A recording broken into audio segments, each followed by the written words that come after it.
तो आदाब, नमस्कार, गुड इवनिंग, सत श्रीकाल। एक बार फिर आप तमाम लोगों का स्वागत है क्राइम कहानियां विद शम्स में। शहजादी ने आखिरी बार अबू धाबी की अलबाथवा जेल से यूपी में अपने घर बांदा में 14 फरवरी को फोन किया था, क्योंकि उससे आखिरी ख्वाहिश जेलर ने पूछी थी मौत से पहले, और उसने कहा था वो अपने माँ बाप से बात करना चाहती है। इंडियन टाइम के हिसाब से रात के 12 बजे थे और अबू धाबी में उस वक्त रात के 10:30 बजे थे। 10 मिनट की ये बातचीत थी जो आखिरी कॉल थी, और ये पूरी कहानी आपको बताई। लेकिन 14 फरवरी को सिर्फ यूएई से शहजादी के घर ही फोन नहीं आया था, बल्कि उस रात 2 और फोन आए थे इंडिया में, और बाकी के 2 कॉल केरल में आए थे।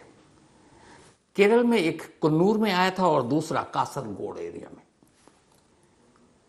और ये तीनों कॉल यूएई की अलग अलग जेलों से आए थे। शहजादी की आखिरी ख्वाहिश पूछी गई थी, और उसी रात यानी 14 फरवरी को 2 और भारतीय 2 और इंडियन के घर फोन करके उनसे भी बात कराई गई थी 2 लड़कों की, और वो उन दोनों लड़कों की भी आखिरी ख्वाहिश यही थी कि वो अपने घर वालों से मरने से पहले बात करना चाहते हैं। यानी 14 फरवरी को डेथ रो, यानी कि जिनको मौत की सजा मिलनी है, ऐसे 3 लोग थे जिनको आखिरी बार फोन पर उनके अपने घर वालों से बात कराई गई।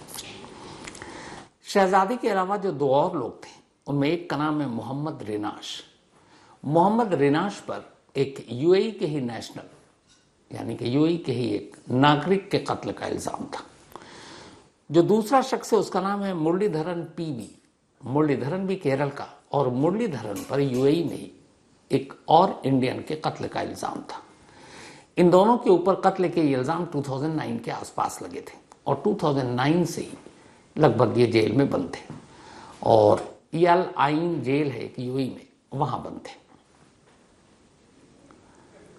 इनकी मुकदमा जो हुआ उसमें सारे फैसले इनके खिलाफ गए, इनको डेथ पेनल्टी मिली, फिर रिव्यू पिटीशन, बाकी चीजें हुई। 3 जजों की आखिरी बेंच ने फिर इनके फैसले पर कोई भी मतलब गौर करने से इनकार कर दिया, और इनकी मौत की सजा बरकरार रखी। शहजादी को 14 फरवरी की रात आखिरी बार घर वालों से बात कराने के लगभग 7-8 घंटे के अंदर 15 फरवरी की सुबह मौत की सजा दे दी गई थी। लेकिन इन दोनों को आखिरी बार फोन पर बात करवाने के बाद 14 दिन बाद 28 फरवरी को मौत की सजा दी गई। यानी शहजादी को 15 को और इन दोनों को 28 को। और कमाल ये कि अपनी इंडियन एम्बेसी जो यूएई में है, और उसके जरिए एक्सटर्नल अफेयर्स मिनिस्ट्री यानी विदेश मंत्रालय हमारे भारत सरकार नई दिल्ली में जो है, 28 फरवरी को पहली बार यूएई की अथॉरिटी ने इन 3 लोगों को मौत की सजा दे दी गई है, इसकी पहली बार जानकारी थी।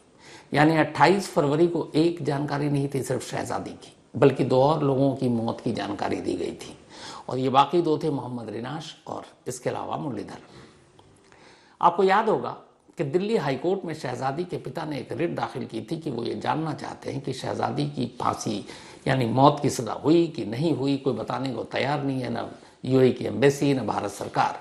तब दिल्ली हाईकोर्ट ने सरकार को एक नोटिस जारी कर 3 मार्च को अपना जवाब देने को कहा था, और 3 मार्च को भारतीय विदेश मंत्रालय की तरफ से दिल्ली हाईकोर्ट को यह बताया गया कि 15 फरवरी की सुबह शहजादी को ऑलरेडी मौत की सजा दे दी गई है। लेकिन 13 दिन बाद यूएई की अथॉरिटी ने यानी 28 फरवरी को उन्हें इसकी जानकारी दी। अब चूंकि सिर्फ शहजादी का केस था हाईकोर्ट में, इसलिए विदेश मंत्रालय बाकी दोनों के बारे में वहां बताने का कोई मतलब भी नहीं था, लेकिन उसके बावजूद ये जानकारी नहीं आई। लेकिन 5 मार्च को पहली बार फॉरेन मिनिस्ट्री, विदेश मंत्रालय ने यह क्लियर किया कि शहजादी के अलावा शहजादी की मौत के 13 दिन बाद 2 और भारतीयों को यूएई में मौत की सजा दी गई है। शहजादी को अलबाथवा जेल में और बाकी दोनों को अल आइन जेल में। केरल के रहने वाले इन परिवार में से हमने कांटेक्ट करने की कोशिश की। मुरलीधरन के पिता से बातचीत की हमारे रिपोर्टर ने, और उन्होंने बताया कि हाँ, 14 फरवरी को उनके पास फोन आया था, और उनके बेटे ने कहा था कि ये लास्ट कॉल है और अब उसके पास भी वक्त नहीं है। मुरलीधरन के पिता का कहना था कि हमने इस बारे में उस वक्त केरल के चीफ मिनिस्टर से पहले भी बात की थी हेल्प के लिए, अलग अलग जरिए से भारत सरकार, वहाँ की एम्बेसी से भी मदद मांगी कि इसमें मदद करें, उनके बच्चों को बचा लें, लेकिन किसी ने मदद नहीं की।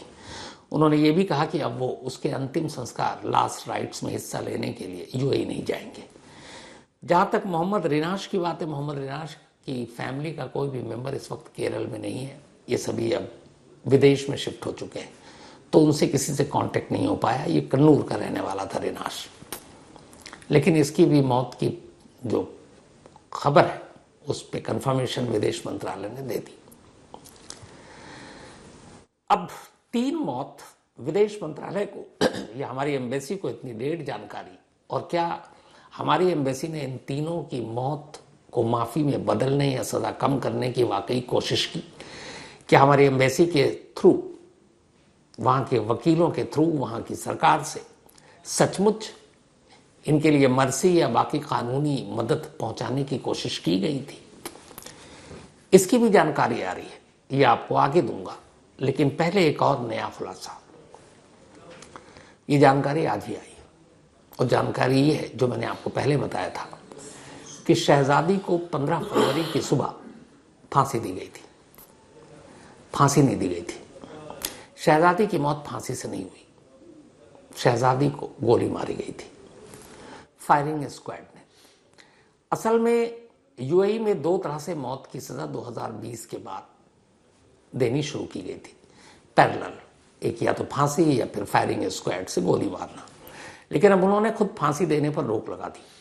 अब वो हैंगिंग नहीं करते, अब वो फायरिंग स्क्वाड का तरीका अपनाते हैं।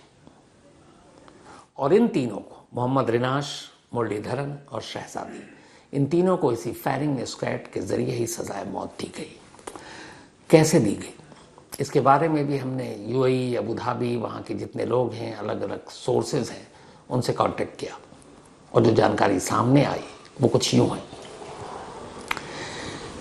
कि फायरिंग स्क्वाड वहाँ कैसे मौत की सजा देती है।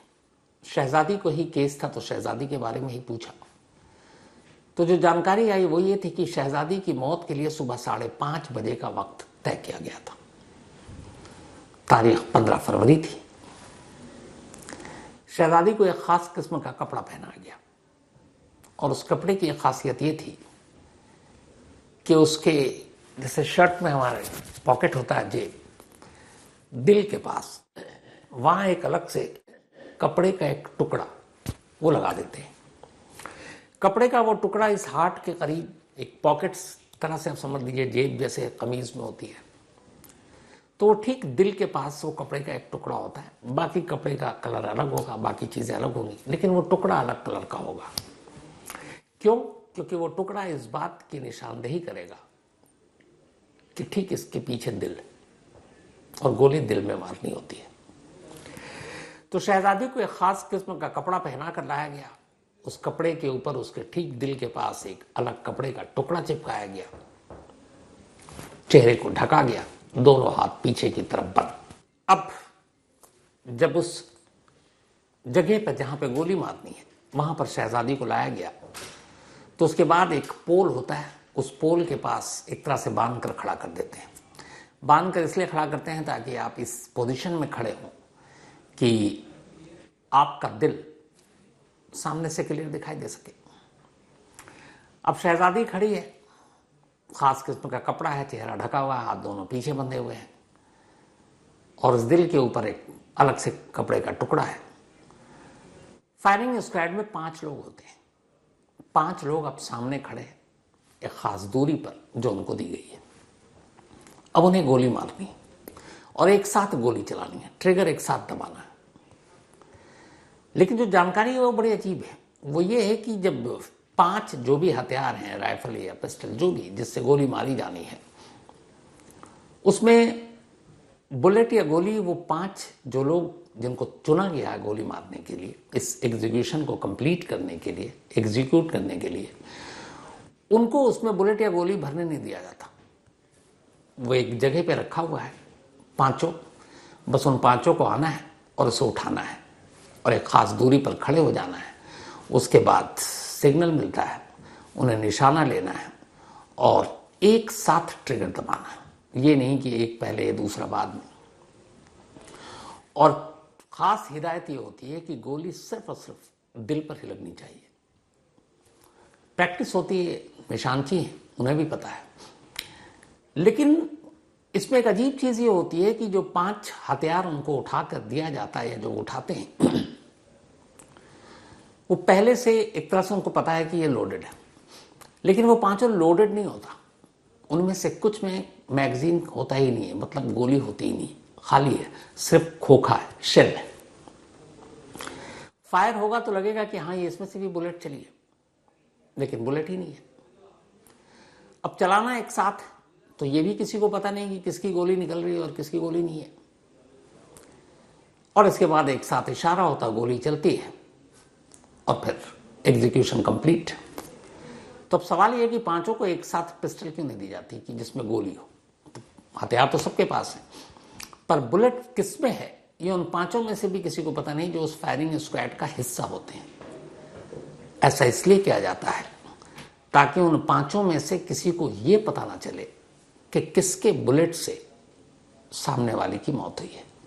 यानी फायरिंग स्क्वाड में जो 5 लोग हैं, उन 5 में से एक ही गोली ने काम किया, लेकिन वो एक गोली उन 5 में से किसके हथियार से चली उन्हें भी इसका पता नहीं चलता।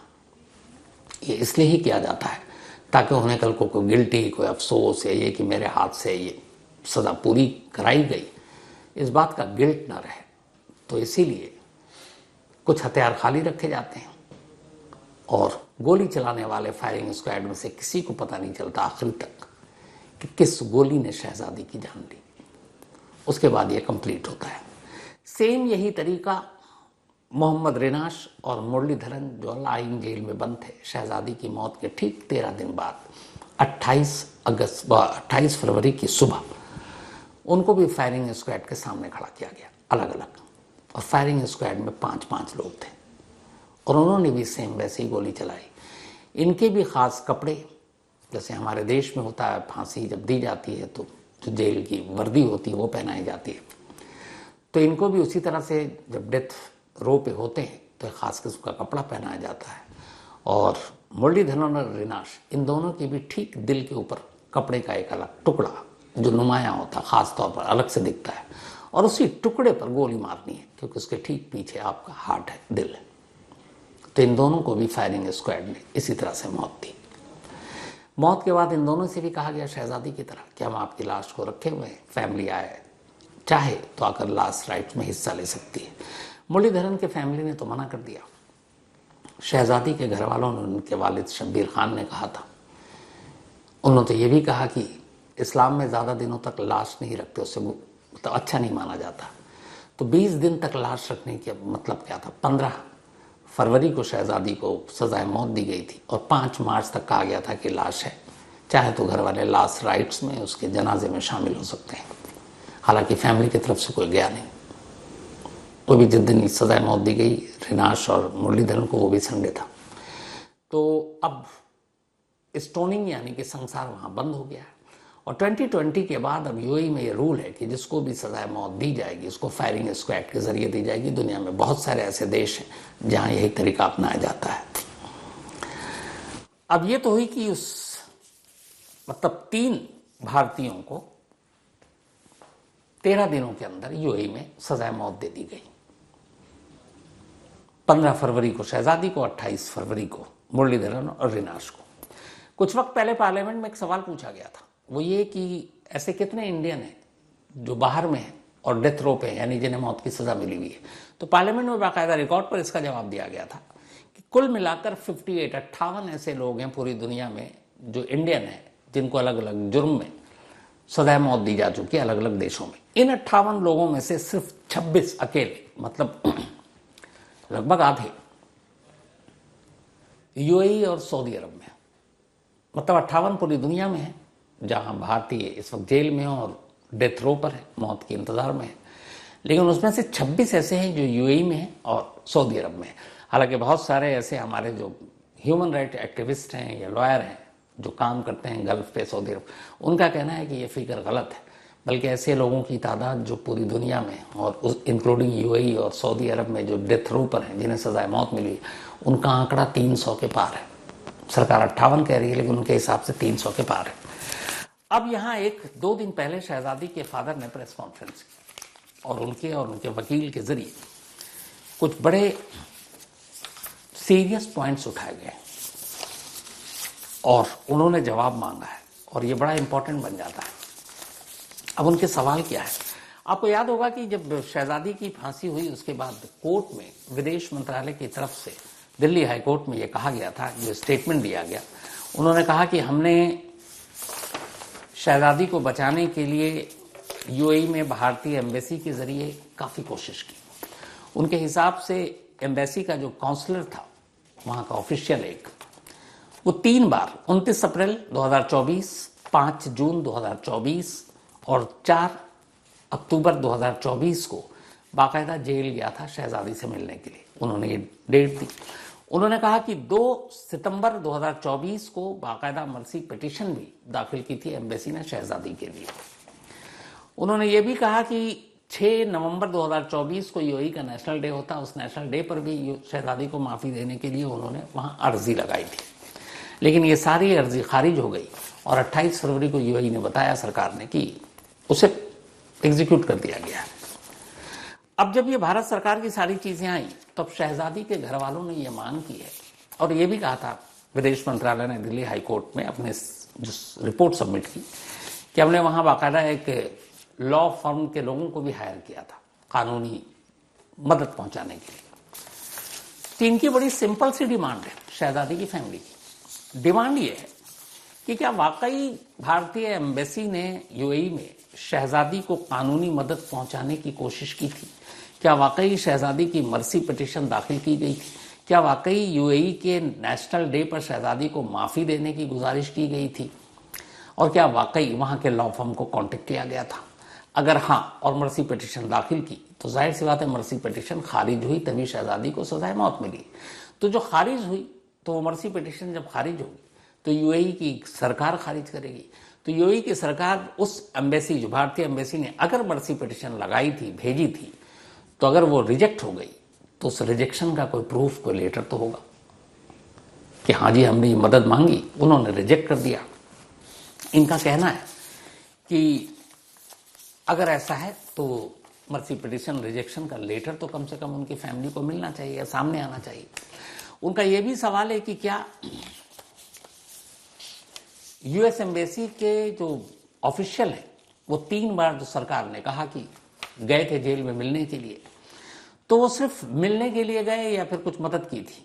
क्योंकि जो तरीका है काम करने का ये होता है कि हर देश में, चाहे किसी भी देश में कोई भी देश की एम्बेसी हो, उस एम्बेसी का एक बंदा ऐसे होता है जिसका सिर्फ काम ये होता है कि डे टू डे उस देश में रहने वाले इंडियन से जुड़ा हुआ कोई भी इशू आए, चाहे वो क्रिमिनल केस हो या कोई और केस हो, तो वो जाता है और वहां जाकर इंफॉर्मेशन लेता है, एक रिपोर्ट बना देता है और आगे अपने ऑफिशियल को बढ़ा देता है।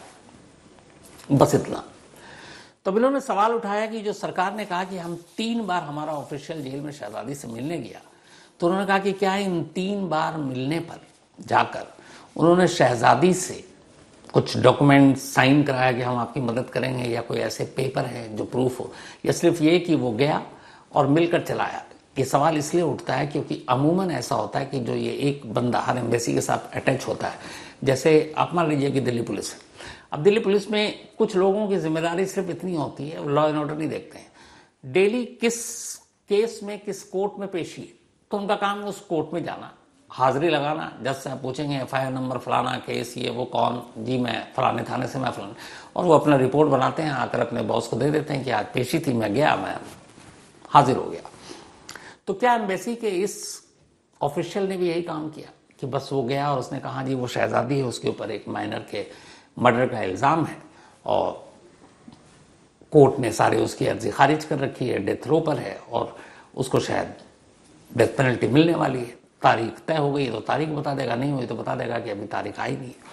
तो इन्होंने ये सवाल पूछा कि क्या आपने वहां जाकर जो 3 तारीख बताई आपने किया? क्या उस लॉ फर्म जिसके वकील का कोई आप सबूत देंगे कि हाँ भाई ये शहजादी का केस है, आप इसको लड़ो और इसको बचाओ? और भी गंभीर सवाल इन्होंने पूछा है शहजादी के घर वालों ने, वो ये कि जब शहजादी को सजाए मौत दी गई, चूंकि ये एक फॉरेन नेशनल का इशू है, तो क्या भारतीय एम्बेसी को इसकी जानकारी दी गई थी यूएई में? अगर दी गई तो भारतीय एम्बेसी ने फिर हमारे यहाँ क्यों नहीं जानकारी दी? क्योंकि वो उनकी बेटी थी। तो ये बनता है कि अगर एम्बेसी को कोई इन्फॉर्मेशन मिले तो उसकी फैमिली को खबर दे। यही सवाल जो मुरलीधरन और के फैमिली के लोग हैं उनका भी कहना था। उन्हें भी ये जानकारी मुरलीधरन के कॉल से ही पता चला था उस वक्त, और दोस्तों से। शहजादी की जानकारी भी किसी ऑफिशियल चैनल से नहीं पता चली थी उसके पिता शब्बीर खान को, बल्कि वो शहजादी के ही जानने वाले लोग और शहजादी के फ़ोन से ही पता चला था। और फिर उन्होंने खुद अपने पैसे पे खर्च करके कुछ एनजीओ की मदद से अपनी तरफ से एक वकील हायर किया था। तो इनका कहना है कि इस पूरे केस पे उन्होंने नज़र रखी थी जब, तब से कभी भी इंडियन एम्बेसी, इंडियन ऑफिशियल की तरफ से कोई लीगल असिस्टेंस मिली हो, कानूनी मदद मिली हो, इसका ऐसा कोई सबूत नहीं है। तो उन्होंने सवाल उठाया कि अगर सज़ा मिली तो फिर क्या भारतीय एम्बेसी को सूचना दी थी यूएई अथॉरिटी ने, जो कि देना चाहिए। अगर हमारे देश में मान लीजिए कि किसी अमेरिकन को आप सजाए मौत दे रहे हैं, तो आपको अमेरिकन एम्बेसी को नई दिल्ली में बताना पड़ेगा कि उसके ऊपर ये जुर्म है और ऐसे ऐसे, और इसको कोर्ट ने सजाए मौत दी है, सारे रास्ते बंद हो गए और अब तो इसका डेथ वारंट भी निकल चुका है। आपको बताना ज़रूरी है। तो क्राइम कहानियां विद शम्स में आज इतना ही। अब आपसे मुलाकात होगी अगले संडे को किसी नई कहानी के साथ। तब तक अपना और अपनों का ख्याल रखिएगा। Thank you very much. गर्मियों की छुट्टी होने वाली थी, मेरे पापा आने वाले थे, तो हम लोग सभी खुश थे। तो मैं बेड पे चढ़ के डांस कर रहे थे, डांस कर रहा था, लेकिन वो पहले ही आ गए। फ्रीज। तो मैं उस समय तो कंटिन्यू नहीं कर सकता था ना, तो फ्रीज फ्रेम टाइप का हो गया। कसम पैदा कर